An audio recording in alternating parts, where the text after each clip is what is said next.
What's your name, boy? Hugo.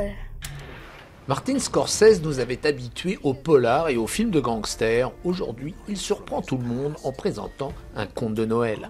Avec Hugo, un film où se mêlent magie et histoire du cinéma, Scorsese rend hommage au 7e art et plus particulièrement à l'un de ses grands créateurs, Georges Méliès. Méliès, of course, created the cinema that Méliès est à l'origine de tout ce qui a été fait au cinéma. Toutes les techniques utilisées par James Cameron, Spielberg, Lucas ou même Bergman, c'est lui qui les a presque toutes inventées par nécessité.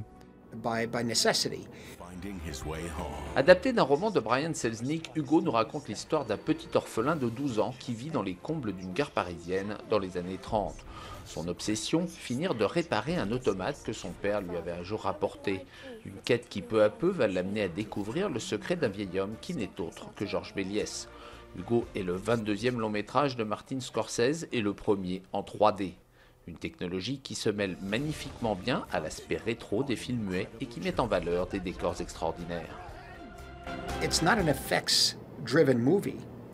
Ce n'est pas un film à effets spéciaux. La 3D peut être utilisée pour toutes sortes de films, elle fait partie de notre vie.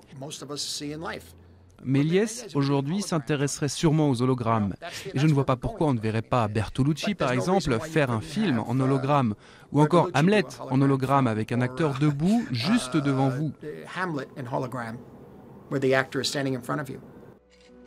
Le palmarès du National Board of Review vient de distinguer Hugo comme le meilleur film de l'année en 2011, une récompense qui place Martin Scorsese comme l'un des grands favoris dans la course aux Oscars.